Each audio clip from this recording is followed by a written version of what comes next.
Good evening, everybody. And I'm Noreen McClendon. I'm your facilitator and your host for Free to Heal. And we are formerly incarcerated and loved ones, and we come together every week because we want to be better people. We want to heal the wounds that have been inflicted on all of us as the result of coming in contact with mass incarceration. And so, one of the fastest ways to make an adjustment in our personality, our behavior, otherwise, is to change our thinking about a situation. What do we think about it? The fastest way to change us is to change what we think about ourselves. Fastest way to change anything is to change how we think about it. What we think, what we believe deep down is what we're going to respond to and how we're going to behave. So at the end of the day, it's all about thinking. Thinking is a tool of problem solving and decision making. It is relevant to staying calm and thinking clearly and deliberately. Remember, the decisions you make to solve problems are tied directly to your priorities and goals. So I want all of us who have loved ones or we've been incarcerated, I want us to think about the decisions that were made when the crime that introduced us to the criminal justice system, when we, and I'll say our most recent interaction with the criminal justice system. Whatever that was, if you think about it, were people calm and deliberate? Like whatever the crime was, normally there's some upheaval, there's something going on. I was calm. You wasn't calm, you was on the run. Yeah. Just by nature, just by virtue of the fact that you were on the run from the law enforcement, there was nothing calm about that at the time. Yeah. Okay. When I shot him, I was calm. Okay. But they weren't. They're dead. They were not calm, right? So at the end of the day, if you think about it, there's not normally, and certainly not a being deliberate. There's not a lot of thought that goes into that, right? There's not a lot of long-term planning and decision making that goes into those things that lead people into incarceration. Think about even people who are convicted wrongly. They didn't have anything to do with that. You know what I'm saying? Like they just cleared that young man, Kyron Lacey. He was a football player, and it was an accident, a multi-car accident, and the police got a witness to change her story to implicate him in a crime. He was supposed to be playing football, and it distressed him so much that he took his life. Wow. Yes, it distressed him that much. He took his life. But now all the video footage and stuff is coming out showing that he wasn't even remotely involved in the accident. And the fact that law enforcement lied on him to destroy his life. Horrible. And they did it, and they were successful at it. I realize. Yes. And it's so disturbing. But there was the whole scene, whatever it was chaotic. Right? There was nothing. Now they deliberately intended to destroy that young man's life because they involved him in something that he didn't have anything to do with. That's horrible. But remember that the decisions thing against them either. No, they're not gonna suffer any consequences for any of those things. Yep. Those officers will get away with that. But it says here also that your decisions are tied directly to your priorities and your goals. Directly. So listen, if your children are your highest priority in life, everything you're going to do is going to be designed around what happens to your children. Now, I'm a person that believes that what should be our priorities are principles. Principles, not people. Why? Because even as your children, they're going to grow up. They're going to disappoint you. You know, people think with children, you get to control them. That is a lie. That is an illusion. It is an illusion. We do not get to make choices for our children. We don't get to control them. When they're little, it may seem like it because they need us for everything. But the reality is we don't get to control nothing about them. So I say make a principle your foundation. Right is right and wrong is wrong. Do the right thing even when nobody's looking. Always do my best. Don't make assumptions, like those things. Mhm. Don't take stuff personal. These are principles that I try to operate by. Something's on your mind. Okay, yeah. So I say that those are the things that we should make the foundation of our decision making, not people. When we are respecter of people and we put other people in the position, like I say, if it's your children or your husband or whatever, if your children or your husband are unhappy, so are you. If they're distraught, they're distressed, they're out of pocket, you're out of pocket. And it's not a good idea to be tossed to and fro every time somebody else has an adjustment or a change in their life. So I say do that. Clear thinking keeps emotions under control. When emotions are high, it leads to poor decisions. You know anything about being mad, Di? You know what? You and Cheryl gonna leave me alone. I didn't even say nothing.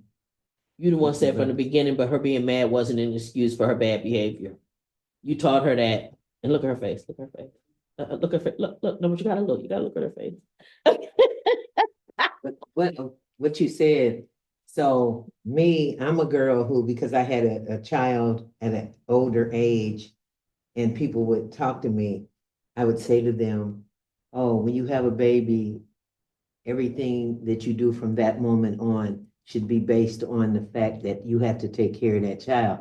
And I used to tell everybody that the young people and stuff, when I went to prison, I said, yeah, you said that stuff, but that wasn't your. Clearly, that it wasn't was what my you was. priority, but I had a whole different thing about how I was gonna take care of them. Well, listen, there's this, I saw this meme.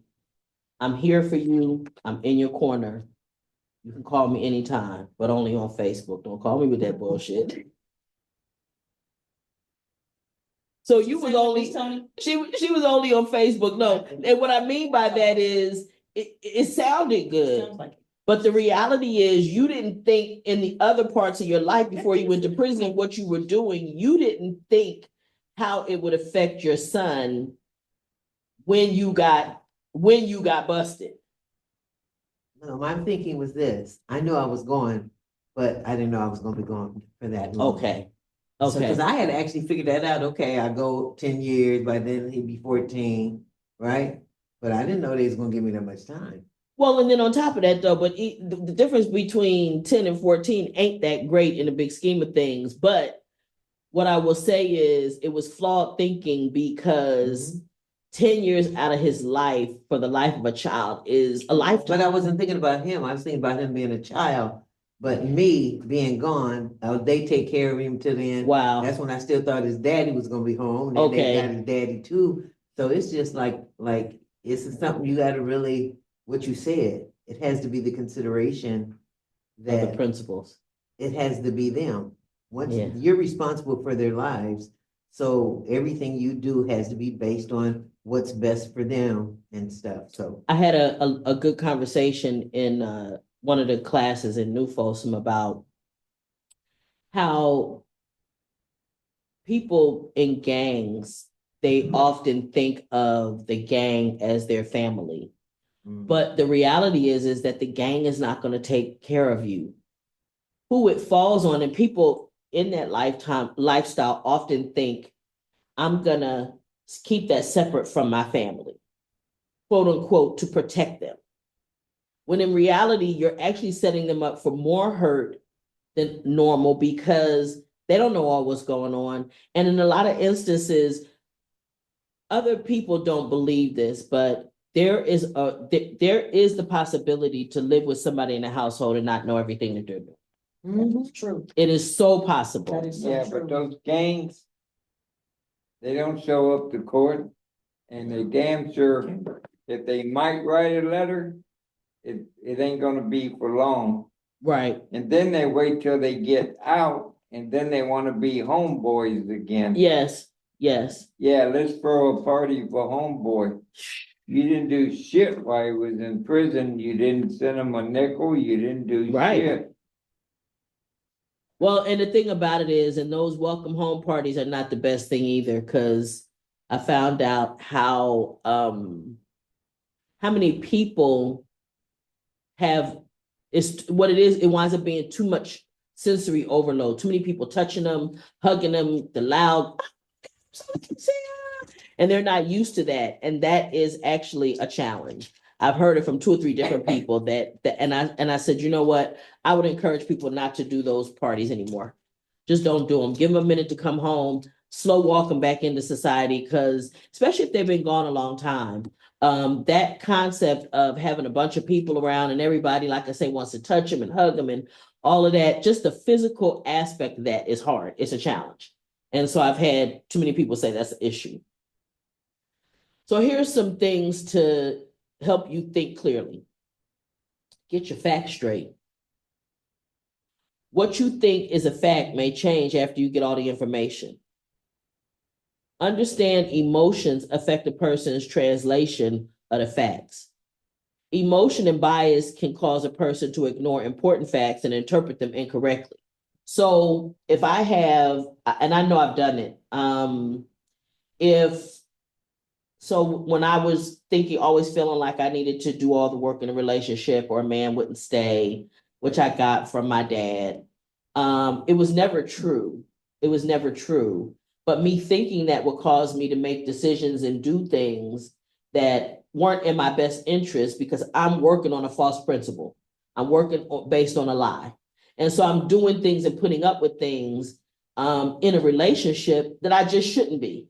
I just shouldn't be. I shouldn't have let the guy have me and other women. I shouldn't have allowed him to monopolize my time while simultaneously saying that he wasn't looking for a woman, right? Those are things, but that was based on my insecurity. I interpreted whatever was going on based on my false belief about myself and my own insecurities. So let's look at it this way. Jealous people. You cannot overcome the thinking of a jealous person. There's no amount of changing your behavior, changing what you do, altering how much access you give them to you and your personal information. There's no amount of doing that that's going to stop them from being jealous. So with a jealous person, it's like the goalpost is constantly moving. Right now, it sounds good, everything is fine. If you would just let me have a password to your phone. That sounds good, but now I got to check your messages. Now I need to put location services on your phone for me to feel secure that you're not cheating on me or you're not with somebody else. But it's a never ending process. The goal line is always moved because ultimately the problem is not you. The problem is the person who's jealous. And their jealousy and insecurity has nothing to do with anybody. I know of a guy who had an insecurity, took his woman to dinner with him and some family members, and had a problem with the girl he took out because he said that she was giving googly eyes to the waiter. I know another guy, they went out for New Year's Eve and they're waiting in line to get in wherever they're going, and he's hugging her from the back. And so she just turns around to talk to him while they're waiting in line. And he says, "Did you turn around because you smelled that man's cologne behind me?" Wow.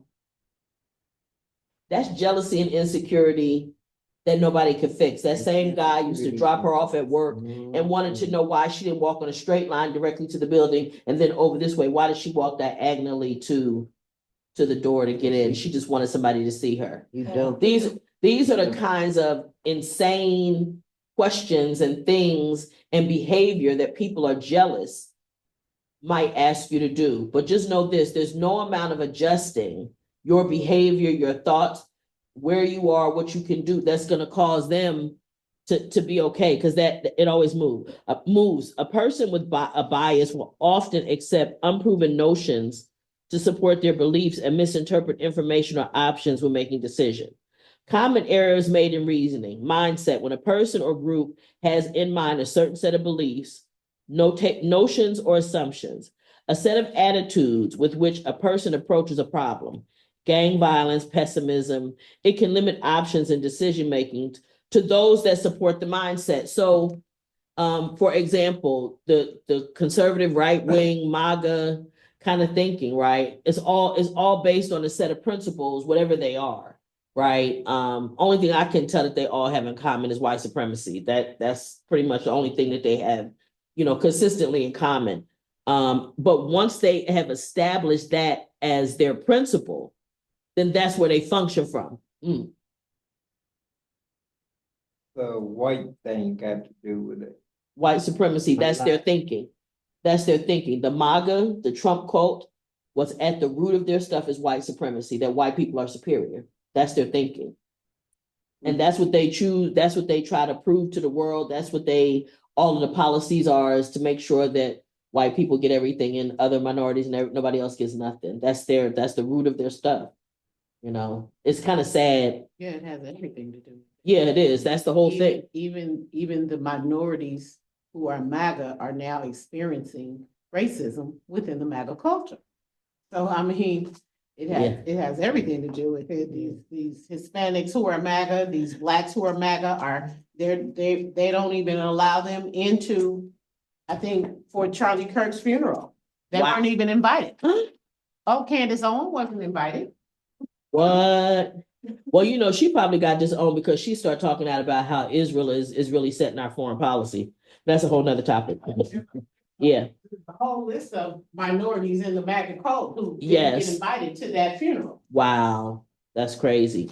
So, importance of clearly evaluating information. Questions to ask to help evaluate the information you will use to make a decision. What is the source of the information? So, for example, you know, where do we get the information from? It matters. If a person comes to you and tells you, hey, you know, somebody told me so and so, well, who is the somebody that told you that? Who's the son of the body? Who is the Who's the son of the body? who are they? What's their name? And where they get the Is it two information? people or three? Were they sitting there? Yeah. Did they Was they witness there? it? Did they hear it? Is it something they heard? Something somebody told Did them? they do it themselves? I need to know a lot of stuff. It raises questions, right? It raises questions. You got to ask yourself, you know, where did this information come from? Because, you know, I don't have to listen to the negative things about me from anybody. Least of all, people who I know up front don't care for me, Exactly. For what? right? I don't need to listen to them. But you want to know what the source of the information is, huh? I'm about to say something stupid. Okay, that's all right. We're used to it. Look, if it is a fact, it can be proven. Let's be clear, folks. Truth and facts can be proven. There is such a thing called truth. There's not alternate truths. Truth is real. It is a real thing. It is not depending on who you talk to. This is the truth. That may be a perspective, but truth is real. I am a female. That's the truth. You could argue with that all day you want to argue. But the reality is the truth is I am a female. Like it or not. You may say, well, you don't look like one, you look like a man. Okay, whatever you say, but I'm still female. No matter how that is truth.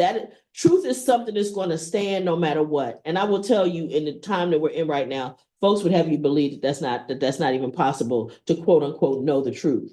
Oh, yes, it is. Yes, it is. Oh, it is absolutely possible. First of all, I could tell you, Yahweh said, I'm the truth and the light. That right there tell you, oh, it's a way to know the truth. It's a way to know the truth does exist. If he say he the truth, then it does exist, and there is a way to know it, even for people who don't believe it. And I could prove it to them too. But things like, tell me how many times your heart beat today. It's something higher than you that did that. You don't have to tell me you believe in God, but I know you believe in something bigger than yourself, because you can't remember how many times your heart beat. And you sure didn't make it beat. And you didn't do it because you would have forgot. And guess what? That's true. That's true. And that's true. Okay. An opinion is a belief a person holds that's not always supported by proof. It's just something like me, you know, a man wouldn't stay if I didn't do all the work. That was a thought, but it wasn't true, right? It was an opinion. Is the source a factual source or an opinion? So I guess it's the difference between news and newstainment, right? What is the purpose of the information? Is it designed to change opinions or persuade? Are we trying to sell your product?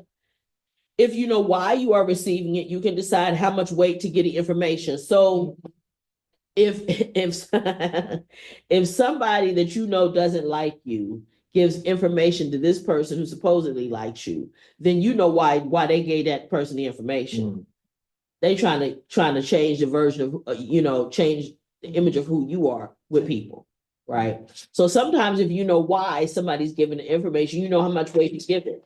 Right. But we have to really be honest with ourselves about who we are and what we're doing. So we gotta be able to tell the truth to ourselves. You don't have to tell me your truth, but you got to know it for yourself. Because telling me a falsehood, it don't matter. You know what I'm saying? But when you tell yourself a falsehood, now you got to deal with what you set up in yourself. And as I say here all the time, the most important relationship you have is with yourself. Very important. What you tell yourself about yourself, what you allow yourself to participate in, what you engage in, what you allow people to do to you, what you listen to, what hobbies you have, where you go. Thinking back about doubling back on gang life, I remember doing hardcore gang intervention for years, and a guy saying the gang dictated everything in our lives. It dictated where I could go. It dictated who I could date, where she could live. And a lot of that, obviously, people violated that, what you could wear, what colors. I mean, just so many things that it dictates. And for what? But it dictated where you could go and who you could be friends with. And thinking about it, so when I had Little League football teams, though a lot of those kids' parents came from different hoods, but when they came together, they came and played football, and it was a beautiful thing to see. But a lot of times that happens with Little League, and then they grow up and they move to different neighborhoods, and now they gotta be enemies because they live in different neighborhoods. And it could be as simple as 2 blocks, Tony. It literally could be that short a distance. Could I say something to Please Jimmy? do. One apartment. I mean, Yeah, like that. I think that, like you said about the gangs, a lot of that is based on faulty truth. Is you know what I'm saying? It's what you believe. You know what I'm saying? Um, like you saying, we have to have whatever your perspective is of that. And being in gangs gives them false hope. All it does is enable you to continue to do bad. Be dysfunctional. That's in my opinion. that's true. I I believe share that that. opinion, Chester. I do. I share Yeah, that I opinion. believe that. Because You it's not know, anything positive coming out of that. Like I say, yeah, we are formerly incarcerated and loved ones, and I can guarantee you that even if it's for, like Pike said, even if it's for a little while, they might write a letter or whatever. Put a couple dollars on your books, but that doesn't last that long. And then yeah, and it's your family, the ones you wanted to keep separate from all this, are the ones that really do the heavy lifting. They raise your kids, they come visit, they write letters, they advocate. Like I know my nephew's wife had to advocate for him to get the proper medication, just even healthcare. I mean, there's so much that families have to do. Um, yeah. the gang members just aren't going to do, Chester. They're not going to do it. They're not. Yeah, they're not. Without a doubt. But You know, and long as go ahead. yeah, long as you out there doing what they want you to do, it's good. You know what I'm saying? And until shit hit the fan, it's a horse of a different color. It's like you in that. Everybody's in that gang is expendable. Everybody. You know what I'm Yes, saying? yes. It's a shame how you think. And like you're saying, if that's your truth, it's a faulty truth of what you believe. So yeah, that would be your truth, but that's not the real truth. You know what I'm saying? For how you live your life. It's just a false narrative. It's Yeah, there you go. perception that's not really real, and a lot of people fall for it. Right, a lot of people fall for it, and I get it, particularly if they're looking for love and belonging, and if you have challenging situations at home. As children, we're very impressionable, right? Mhm. Especially teenagers. So, and pre-teenagers, we are impressed by what we see. People can make an impression on us from a simple encounter, right? A gang member might see me hungry and feed me, and that's all it takes. It's like the little girl who's nobody ever told her she was cute, and the first guy to tell her she cute, and baby, she hooked on him. She hooked on him. You know what I'm saying? You can't tell her nothing bad about him. He can be rotten to the core, right? And have mean her no good. But the next thing you know, she's in love and defending him.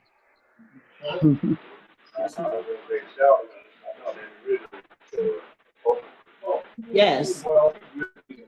Yeah.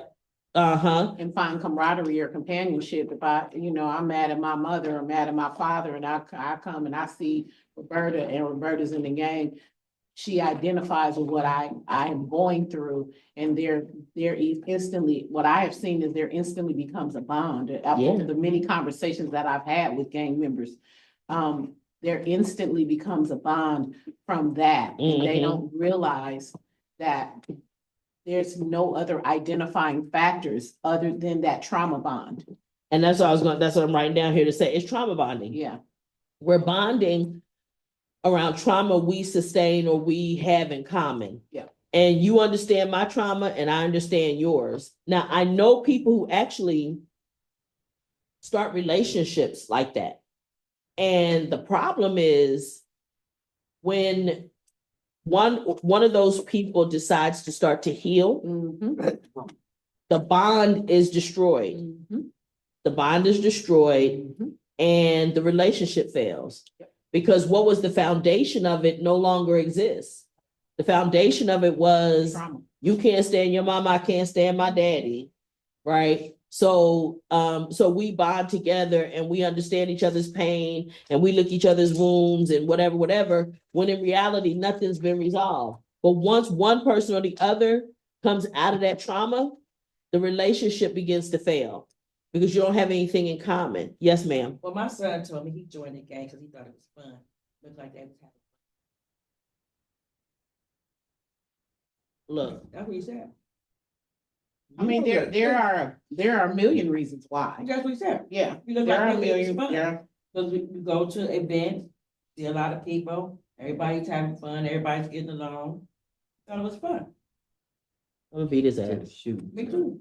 Uh-huh. But you know, And how many years he doing? Right now, he did 17 right now.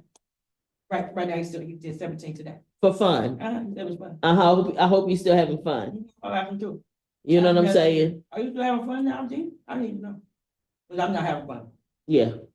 The thing, how you say the first person pretty, they Ah. say. So in incarceration, you get those young girls that come in and nice looking girls. But it ain't nobody saying you real pretty. And the first girl who might just be saying, oh, you're such a pretty girl, they think that's the person that loves them. So they start like being in a relationship. Really? Yeah. And it's really sad because that doesn't. They're used to that attention from them guys. Them guys, Oh. hey baby, yeah. Yeah. And they don't get it there.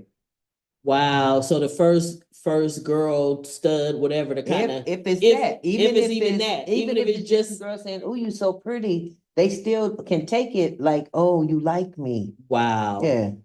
And isn't that sad? All because Mhm. they didn't get that validation as Mhm. children.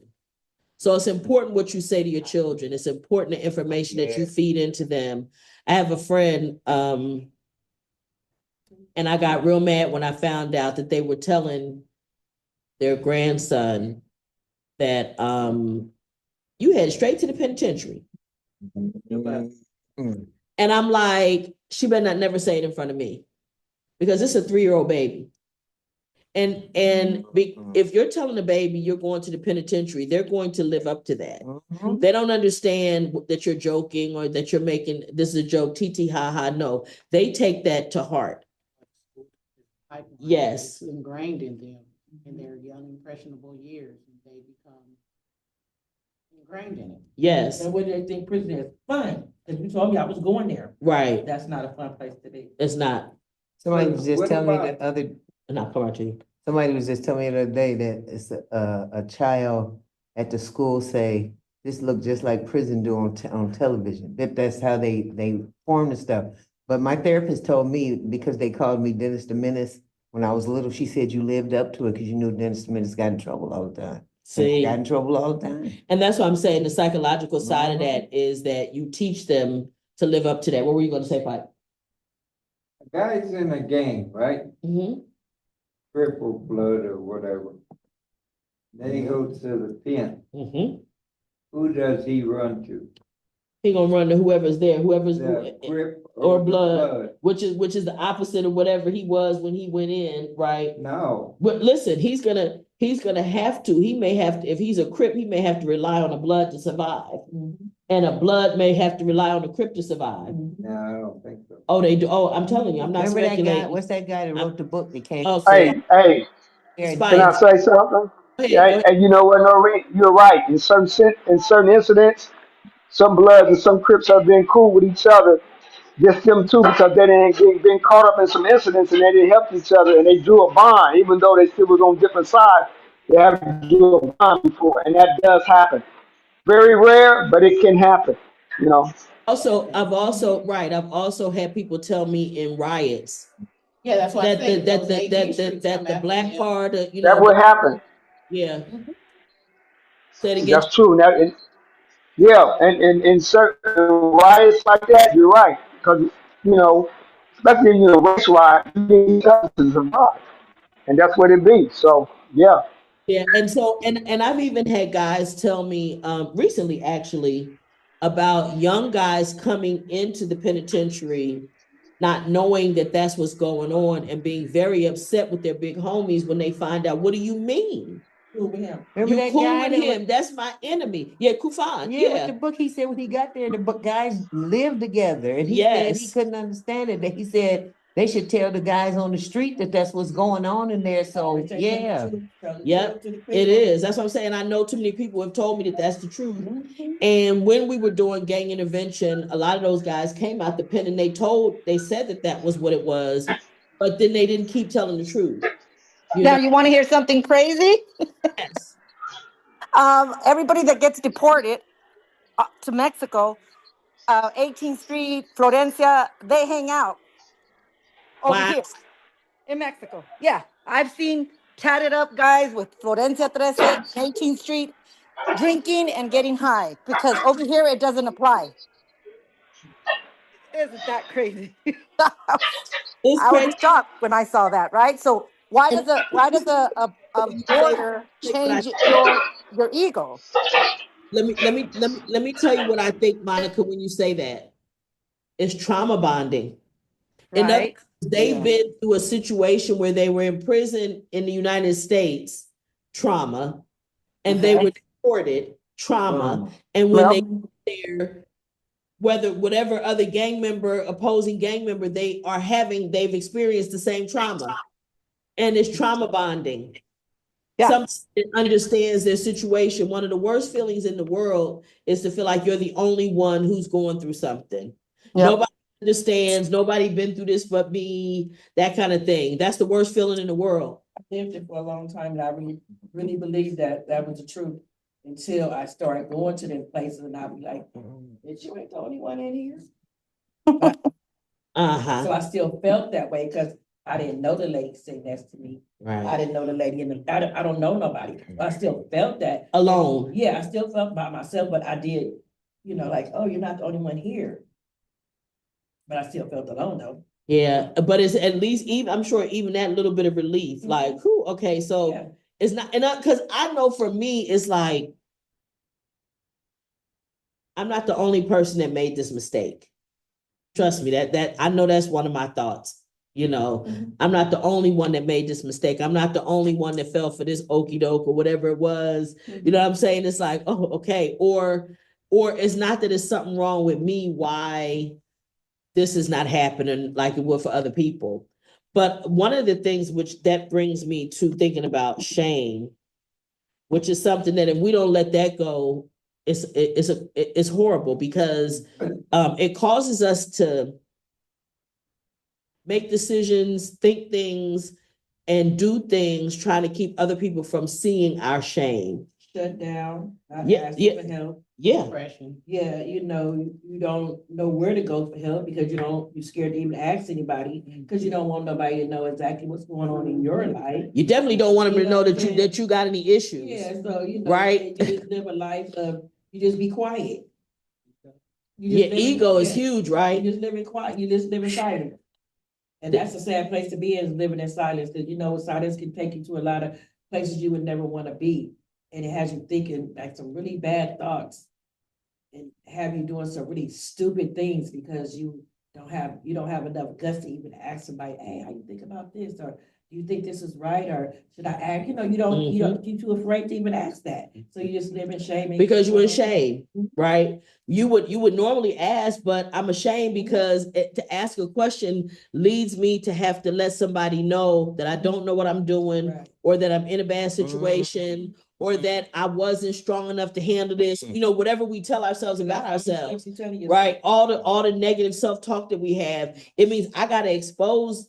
If I ask Cheryl this question, she's going to know that means I'm insecure in this area. She's going to know that I feel this way about myself. She's going to know that I did whatever I did. If I got to expose the worst thing I ever did and why I did it, because I need help. And that has nothing to do with it. That's the saddest part. We don't even understand at the point when we're right there. It has nothing to do with none of Facing your that. humility. Yeah. It has Yes. nothing to do with none of that.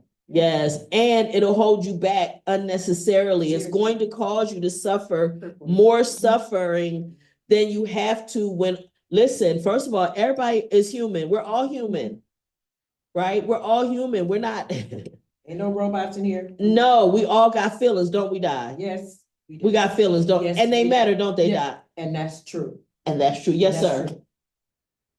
Oh, but Oh, Bring your Lord. batteries back. Okay, right. So I can We gotta unplug them. my Pike said he's a robot. So we gotta figure out how to unplug his battery. charge his butt up so we get out of the chair.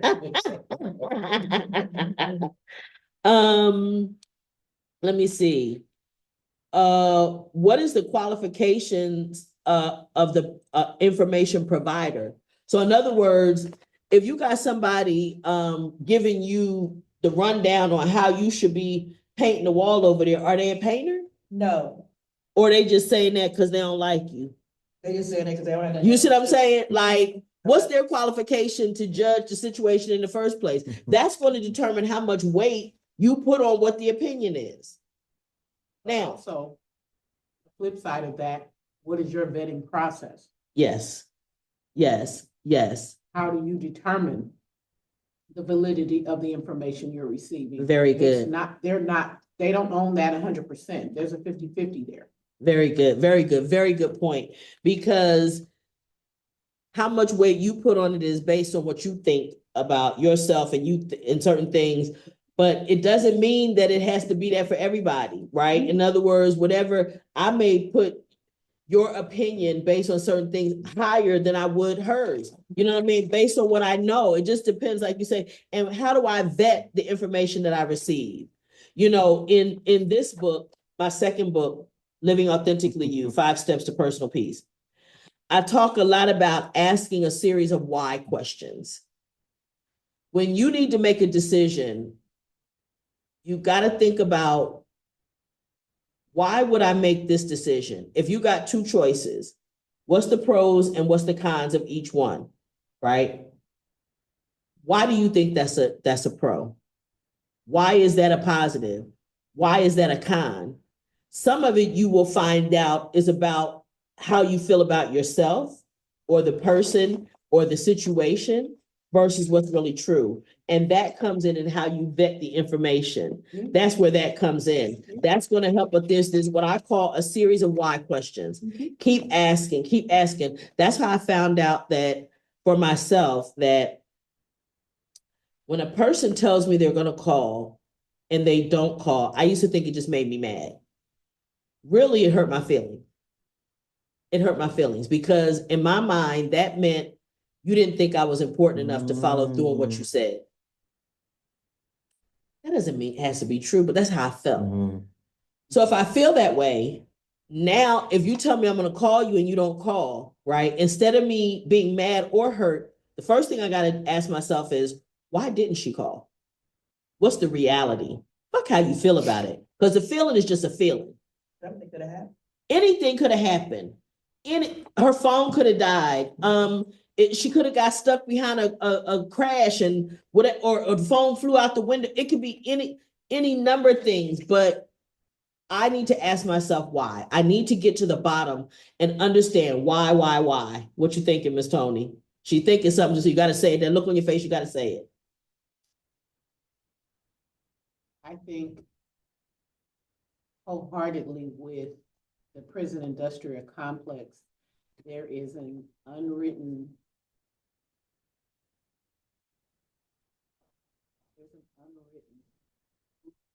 that what you're talking about, why we get so mad and so angry, there's a piece of trauma in us that comes from a place of abandonment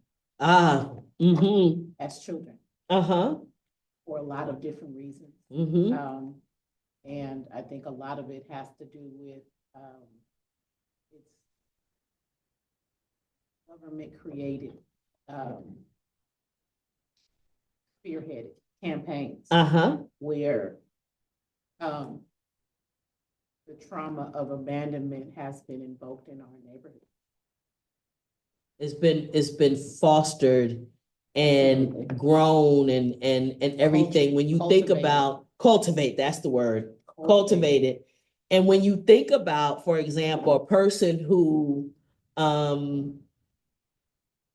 spends 18 years incarcerated for stealing $850 worth of clothes to feed a crack habit. Person that's incarcerated.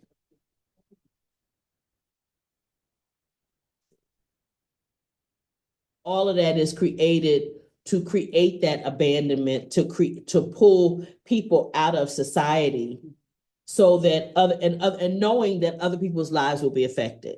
That wasn't an unintended consequence. That was it was an intentional part of the prison industrial complex. And once they introduced crack and they were able to get a lot of the women, you think about the chessboard. The queen is one of the most powerful moving things on that chessboard. It can move in any direction. It can go all over the place, right? And everything is to protect the king and the kingdom.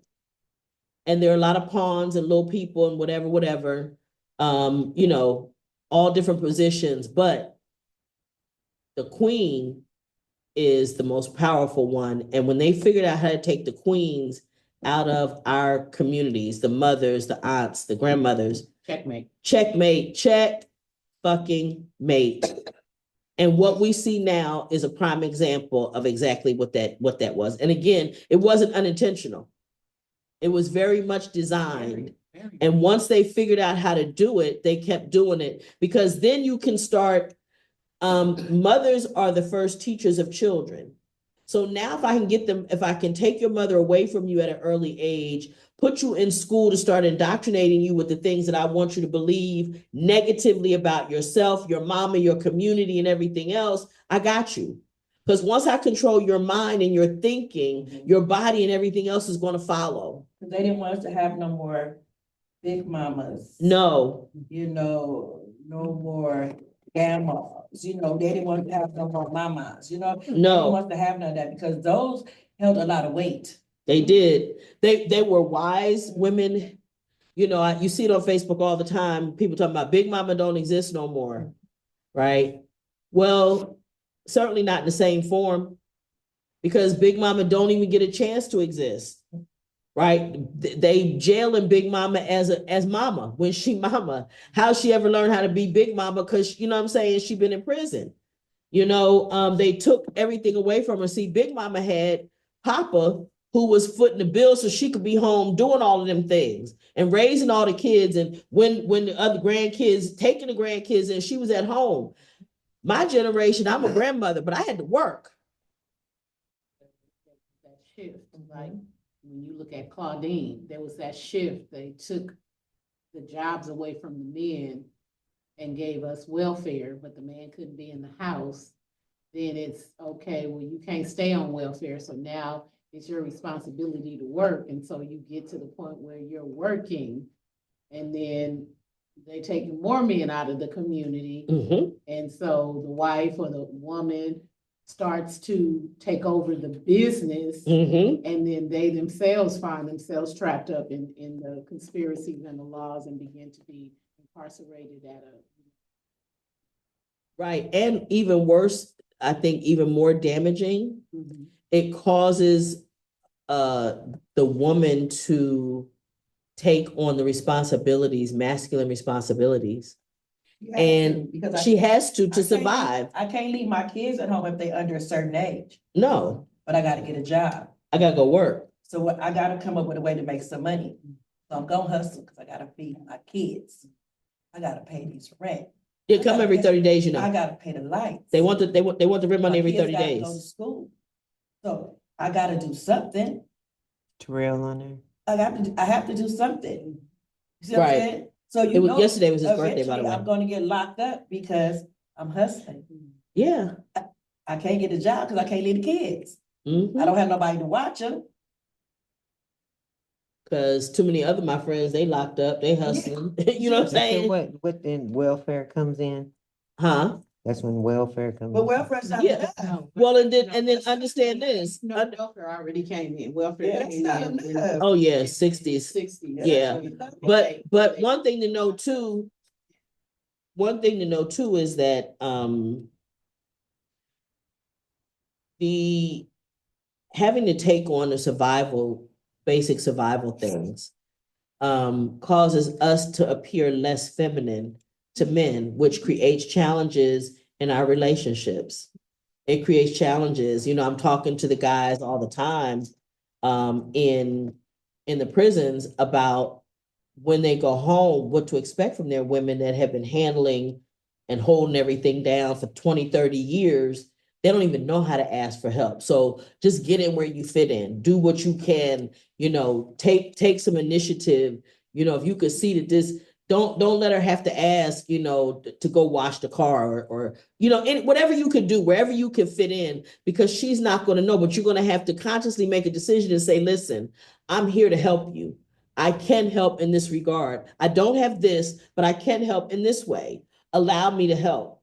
But there has to be conversation about that. Nobody's gonna just understand it because for her, she just functioning. She been taking care of you in there, the kids, the house, the lights, and going to work, and who knows what she dealing with over there. And I can't stop now. Well, no, because you here, you don't have a job. well, that hasn't changed anything. Now it's just You're that here. you're here Yeah, that's it. and not in there. And now I just don't have to go there, That's all. spend extra money to go there and put up with being mistreated just to see you. That's the only difference. But that is, Yes, and so, home alters the routine. greatly. So I've heard women say how struggle of him coming home It wasn't broke happy. the relationship. Oh, Because it's not a happy moment. Because right. It's not. It's her dealing with the things that he's bringing home, him dealing with the things that she's got at home, and it just becoming a clusterfuck. well, and it is one of the things that I am actually most proud of with Hurt People Highway, and that is all of the men that are telling me that they have them and their woman reading the book and doing the workbook together. Nice. Good job. They don't know what's coming. And that's why I tell people when I talk about Free to Heal, I always talk about Diane because I would have not considered her plight had I not heard it. Because you never think about the wife at home. And You I was think thinking, about the- especially like somebody like you had a man and you guys, you know, that was your man and y'all were doing what y'all were doing, but you never had a wife. Why would you ever think of a wife and how prison affected that? There's just I can't see a road from your mind to thinking about Diane. It was only you, because all my concern and all our concern is that our mothers stay healthy to still keep our kids, because we think about that. If our mother dies, who's gonna take our kids? And so when that first time when I came and she was talking, and I was like, oh my God, I wouldn't have never thought about and her saying he called home Hey, yeah, I need 2 boxes. My friend gets on, and he don't even ask about the kids or how you doing, Baby, girl. many moons ago, my boyfriend and her husband got an award for a ceasefire between the 30s and the 40s. And that's where I met Diane. Well, shortly after that, my boyfriend goes to jail for tickets. And he's calling, and at this time, he's calling, he's mad because I'm not answering the phone, taking collect calls, but I work every day. And baby, only regret I have is I didn't have this shit on tape because it was a classic. Diane started telling me every single thing that was going to happen. And like you say, well, so-and-so's girlfriend, they want to ride up here with you to the prison. She don't have no gas money. The heifer knows she need her ID. She done left her ID at home when she finally get here late. When I tell you, listen, y'all, the comedy was top notch. The comedy was top notch. Diane laid it out, y'all. I tell you, she had me on my bed holding my stomach. The problem is she was telling the truth. There was not one lie told and what the expectations are. And now I'm late. I mean, and just the frustration of all of those things, I'm telling you, she really ought to write a book about it, seriously, because it'll be a comedy and a whole bunch of other shit. Oh, yeah. So you're gonna be here at 6, right? So you get there at 6, but when you get there at 6, girl, can we go to my sister's house? She live in Watts. I gotta get my ID. Bitch, we gotta be at the prison at 8. And it's a 2-hour ride. And you know, I made quite a few solo trips because you can already look in my face in jail. You're not going. You're not No. making that extra stop. No, I'm not. Yeah, I mean, yeah. just the whole stress of getting up at Thank 5 you. Wee o'clock hours in the morning to drive 2, past 3 the o'clock, Salton man. Sea, the stinky ass Salton Sea, or The wherever red it line, is, all that. right? The 99 You know, with no lights. The Hey, whole stress Uh-huh. of it. and you see what y'all saying, right? It's so true because when we in there, it's all about what we want. We don't consider what y'all go through. Like she's saying, I have to get up early in the morning, going down these dark ass roads, going through this unnecessary shit, and then when you get there, you might don't even treat me right. You still gonna complain. So it's this you so caught up. You want me to be complicit in everything you do, with your nefarious stuff you done already. You didn't sent yourself to prison, but you want me to be complicit in everything you do. So it's this, Now you yeah, want, that's how we think. hey Chester, now you want me involved in the team and involved in every aspect. Now I'm a picture. Yeah, yeah. Now you the picture. I'm a Oh, picture. now you the picture. Oh, Oh, okay. Now, yeah. So Now I'm important. right, but when you thought you was winning and no, I'm leaving her out of it to protect her. I've said to men Yeah.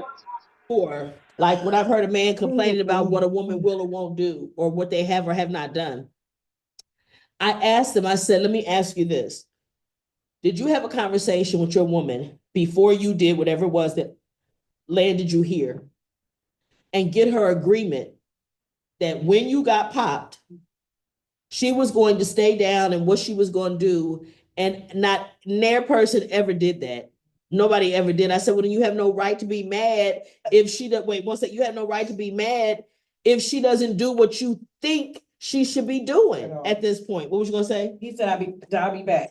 Uh, That was the conversation. I tell people, I tell men in the prison, that's the other thing. I was telling this one group how we have come to the conclusion here at Free to Heal that the number one fear of everybody is that the person that was incarcerated go back. The person who was incarcerated and the family members, we all have that same concern. We kind of came to that over, the course of these years that we've been doing this. And so the one guy would say, oh, no, I don't think. I said, listen, I'm not telling you what I'm speculating. I'm telling you the consensus we all came to. We got men and women, people who did very short, long time and people who did not so long. You know what I'm saying? But at the end of the day, we all come to the same conclusion. And when that is the situation, when you come home, I try to tell them you can come home if you're gone somewhere and you're supposed to be back at 5:30 and it's 5:45 and you're not here, somebody's in panic, somebody's in anxiety. The trauma of abandonment. The trauma of abandonment. And why? Because like you said, Diane, a lot of people, and I told them, and I could see the whole group go, every time I say it, they go still. I said, a lot of you guys said, okay, baby, I'll be right back. And it's been 20 years you've been gone. And they go, yeah, huh? Duh. That was a hell of a liquor store run. Liquor store run, wasn't it? That was a heck of a run, wasn't it? You know what I'm saying? Unless they know how to make that pruner, they ain't even got the liquor to show for it, right? So if you say I'm going to be gone till 5:30 and it's 5:45, yes, there's a low grade anxiety there. And I say this, to be a loved one of somebody that is or was incarcerated is to have a state of low grade anxiety all the time. You're anxious about something all the fucking time. Everything. All the time. And if you're not a wife, it really adds another layer because you don't even have the ability to call and inquire anything. You can't call and check and say, inmate Roberta Brooke. I can't call and say nothing because I don't have no rights. I have no position. I have no rights. Not legally, and they wouldn't tell me anything anyway. If something happened to you health wise, they're not going to give me any information. You know what they do now, right? They make you fill out your emergency card. I was gonna say you're next. So if you don't have your emergency card filled out, I don't care what happened to you. They're not calling nobody because you didn't fill out an emergency card.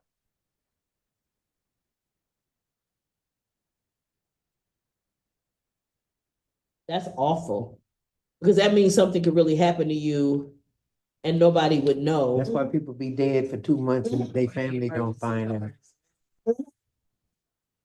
Conveniently missing. Convenient.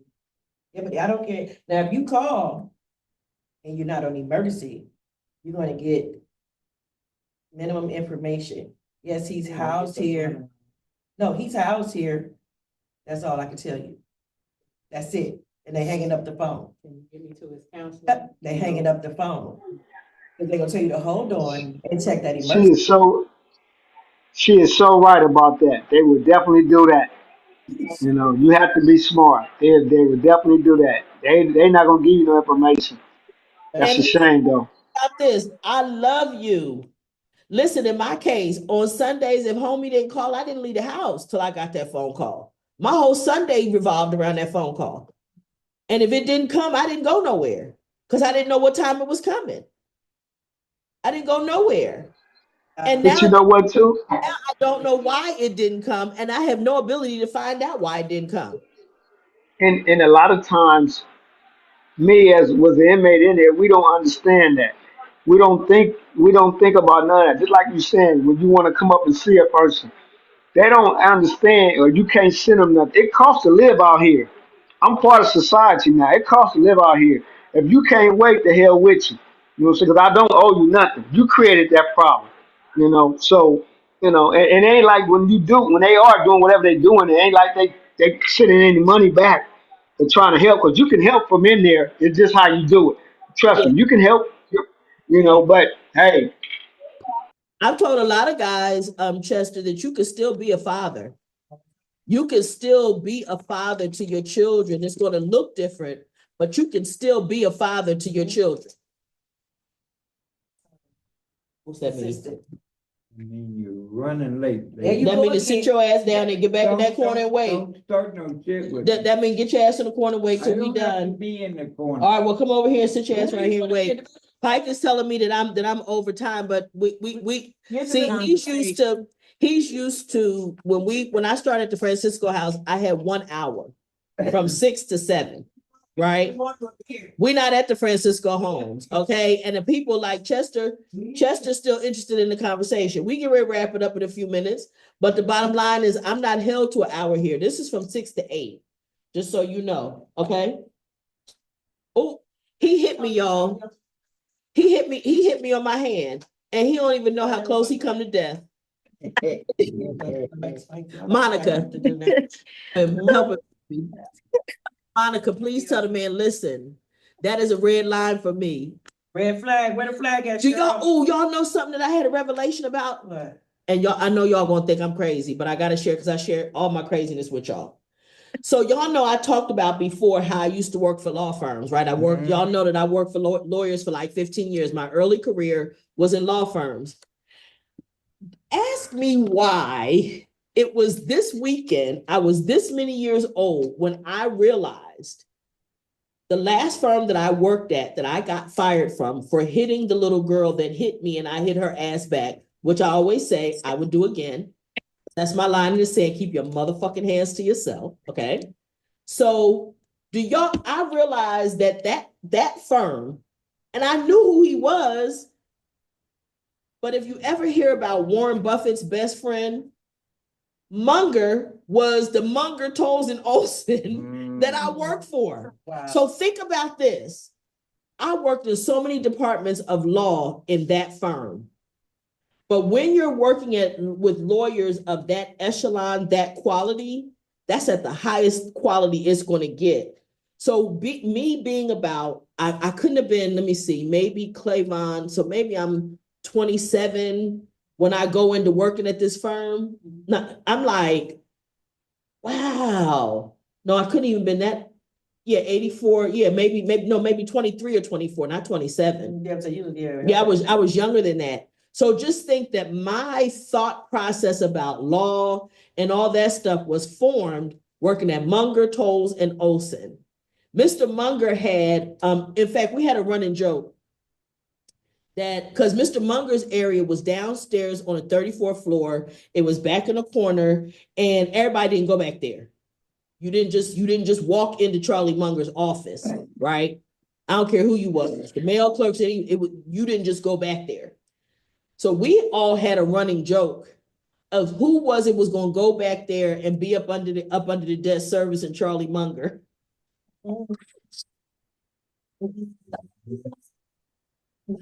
But Charlie Munger, literally, yes. This was the funniest joke. Listen, all of us crazy. We had women from the islands. We was always laughing. So who going back there to service Mr. Munger? Because you couldn't go back there. So we didn't, when people don't know what something is, they gonna make up some shit.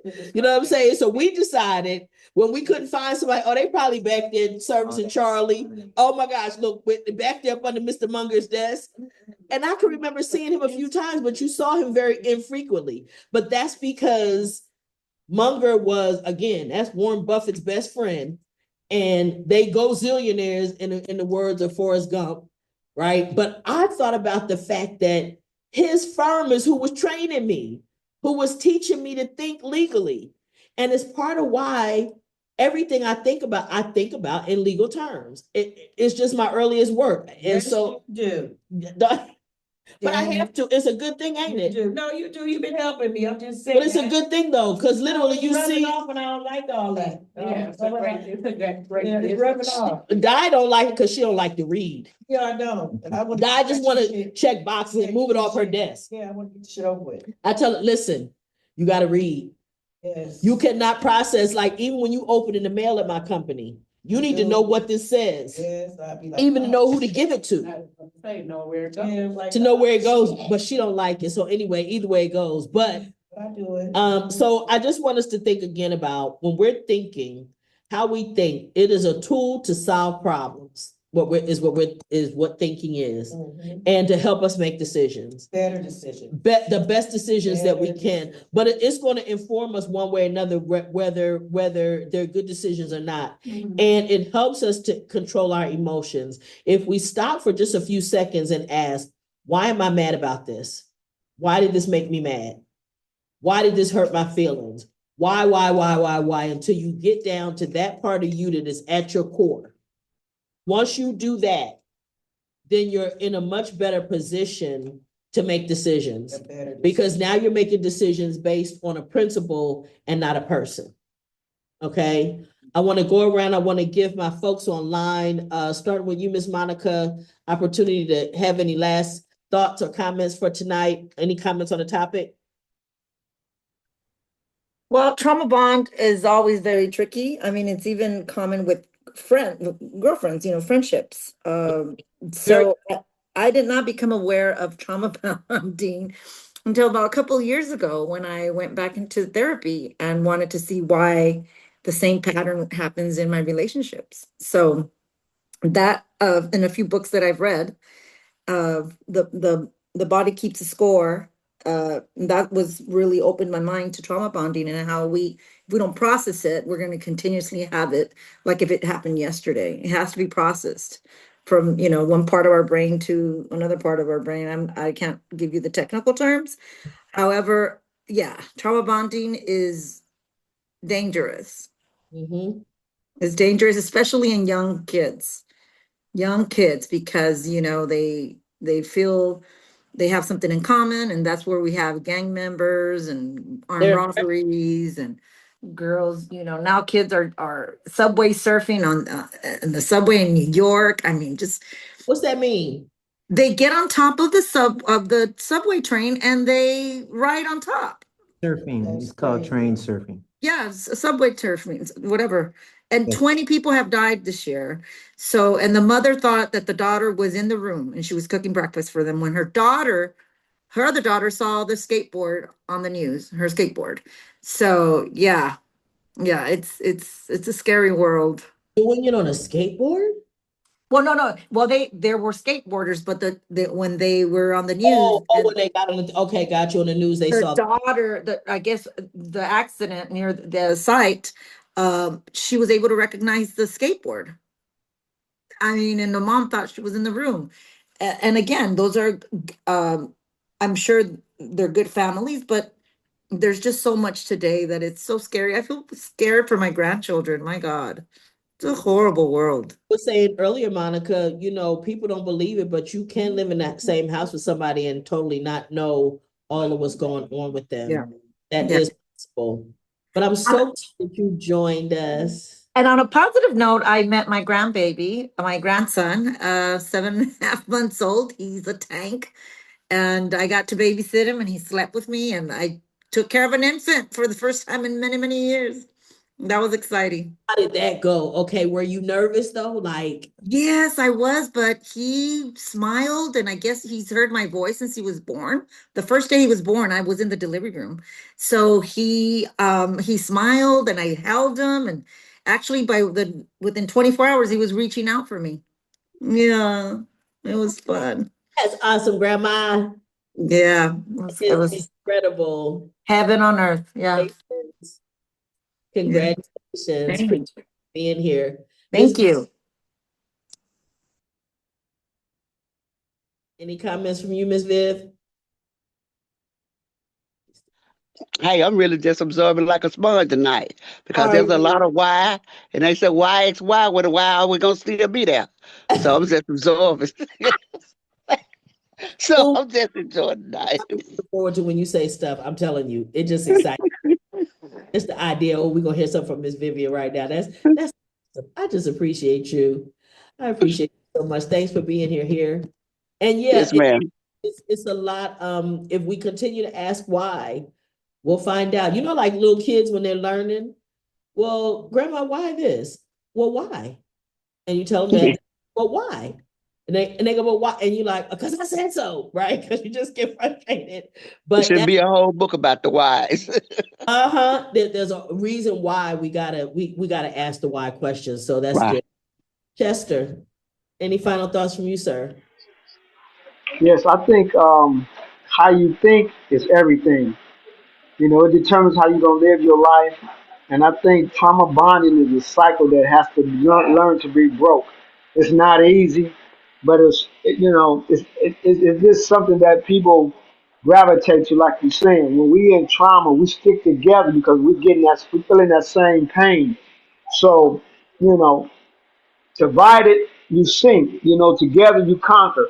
So that draws you strong together. But yeah, I think how you think is everything. It's going to determine how you live your life. So a And man a lot of times, so a man thinking so is he. If yeah. So you can. If you think you can't, you can't. yeah, and I think like you said, we have to look at what's really true and what's not true. And like you say, perception and false belief, it happens every day. You know what I'm saying? And everybody has their own truth. Whatever they think, that's their truth. But I mean, it's not easy. But I think this topic is very, very informative, and we can make a lot of people aware. And have a lot of. It takes a lot of understanding. It takes a lot of understanding because I know we all been down that road. Mm-hmm. So, but yeah. So yeah, I think it was a good topic tonight, and I just love being in this program. Thank you so much. I'm always glad to have you, sweetie. Any last thoughts for you, Pike? Wake up and tell me what you want to say. Say goodnight? You want to say goodnight to the people? Okay. Glad it's over. Okay. Mm. All right. He glad it's over. That's good. Miss Tony, any final thoughts from you, sweetheart? Who said he's glad it's over? Pike, You already know who it is. that's crazy old Pike, Monica. Oh, You know how he is. Oh. Oh, how he is. he's a sweetheart. He is, despite all of the gruffness on top of it, Monica, underneath there ain't nothing but a pile of sugar, child. All day. I bet. Pile of sugar. He all rough and tough. Ain't nobody think about Pike. Because on top of it, if his ass wanted to go somewhere, he could have got up and left. He didn't have to stay. But he can't do that, so his ass stuck here. Where's Roberta? Roberta's here. We're gonna check and ask Miss Roberta. She came a few minutes late, so she didn't get to check in. Oh, girl. Yeah. Go ahead. So what were you gonna say, Miss Tony? Nothing, it's a great time. Wonderful. Thank you. Miss Di, any last comments? I was gonna say, when you're in trauma and you hang around people that's in trauma, so you don't really actually know how deep of the trauma is for you until you stop being around the people you're around. And you stop doing the things you were doing. That's when you can learn how deep your trauma really goes for yourself. Yeah, you gotta step back and see the forest for the trees. You can see the trees now. Like once you stop and you take a step back from it, or you did far enough away from it, now you can see it for what it is. It's like now you can see that there's a whole bunch of trees, right? Exactly. Miss Roberta. Yeah, I did come in a little late, but Yes, the you conference did. put a lid on it. Thank you. Yeah. Bucko. Buckle. I'm using that tomorrow. I resonated a lot with the conversation coming in about the gang banging, the self-esteem, even shame. And then you talk about Uh-huh. I heard that Monica said that it was dangerous. I was thinking, sometimes people overcome the trauma, and then you come into those people, still a little traumatized, but then you begin to learn. And I think that's also trauma bonding. It is. In some kind of It way, is. if that makes sense. But it is. In a more positive way. Yes. Yeah, Right, where you bond with people to help you overcome the trauma. Yeah, that's. Absolutely. the song. Absolutely, yeah, it is. Absolutely. You're absolutely correct. Thank you. Miss Cheryl. I think it's really important what you said about what people really need to not do to children is label them while they're little. You have to be positive, reinforce positiveness in them, and not call them little names and stuff, because that stuff really resonates and sticks with them, right? Yeah, like the mothers or the grandmothers who dress their grandkids in gang clothes after they done lost their children to gang violence. It infuriates me. Stop dressing them like little gang members if you don't want them to grow up to be gang members and be subject to the same thing that you lost your children behind. You just like it. Oh yeah, you just like your daddy, you just like your mama. They're not, that is not a positive thing to say to a child, unless you're talking about your father was so awesome, he did this and you're awesome with him, right? But what we say to children consistently is what they will believe about themselves, because we are informing them who they are. And then in the mind of a child, like for example, when parents divorce, more often than not, children blame themselves. Sure do, all the time. Yeah. And it has nothing to do with them. Because I didn't know that Shanshan was mad at me. Really? I know for real, because He was angry at you because he was not Miss, I take it as mad at me, but Sean was in prison and I wasn't doing like I did before when Sean was in prison. So he was mad at me because I wasn't partaking in this last stretch he did. Oh, But he's a child to me, so that's not your lane. So I don't feel I need to, I owed you that, but to a degree I did. Mm-hmm. Cause I didn't really, it just something I did. Because you didn't know it directly The child affected is- him. The child is a part of the relationship. Yeah. And the child is more often than not ignored in that process. Yeah. Yes. And I can tell you that from being a loud child. Yeah, cause I'm like, okay, you come in here, oh, did you send that? Send what? Yeah. I told you I wasn't doing nothing, but you gave me this look. But in my mind, you would keep, boy, if you don't sit your motherfucking ass down. But him not understanding the Yes. reasons why, And he's that's not believing to explain. right. I'm like, yeah, But that's a triangle. yes, So each one of your kids in Yes. that marriage yes, is a triangle. Yes. They all are gonna look at it differently. yes. But they're definitely, they are definitely, for me, they're definitely do a conversation. Mhm. Some things you're not gonna take it so far, and I think for me, understanding what I went through, there were conversations that I had with my son in layers and levels about the whole capacity of what was going on. And one day he was met, it's a little bit different than yours, but one day he was met with someone who had some negative things to say about his father and his biological mother. And, he was in tears, right? And I looked at him and I said, why? I explained all of this to you. So what? Now what? You got an adult. But when you hear from somebody else, you know how kids are, they can't. I understand, but I had to level that, right? I had to knock that dirt off. Mhm. I explained this to you so that you would be Yeah, when this day comes. right when this day comes, because You'll be prepared. right, being prepared, because there were things I figured out on my own, in my own relationships or in my own situations, watching my mother, watching my uncles. And, when I would ask little bitty questions, I was like, okay, all right, never mind. Because Yeah. y'all just think that y'all gonna throw cotton But I balls at did me. respect him because he is my son. But I did respect myself enough to let him know, this is why I'm doing this. Mhm. I didn't go A, B, C, D, but I Right. let him know, this is why I'm doing it like this. But Well, and you know do it what? And after you saw his anger. Right. Before. It was And that's the 'cause I didn't thing. really catch it the first couple of times when he was asking because, gotta remember, I'm in the whoop-de-doo stage still. Well, and you surviving. You in survival mode. Yeah, I'm in the. You're not giving Yeah. you're not giving thought to the fact that this is his child. No, I didn't. That I'm used to having both of my parents, Right. and now he's not here, and she's not seeing about him the way she did the last time, and I don't know why, and all of these things, and that he was entitled to a conversation, but at the same time, you were entitled to feel like you felt and function like you did because all of the weight was on your shoulders, right? So all of the weight of carrying the entire family was on your shoulders. However you dealt with that is how you dealt with And that. that's how the conversation came about. Right. And I was like, listen, Sean, this didn't happen, that didn't happen, and I've been here. I have not left.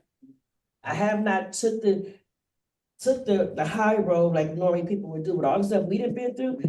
They would have left, Yeah, but I didn't leave. I'm still here. Yeah, I didn't leave. right. So But you I got want, your reason. yeah, but I want you to respect how I'm feeling, like I'm gonna respect how you feeling. Yeah, So don't come asking me, because he still do that shit to hey, my dad.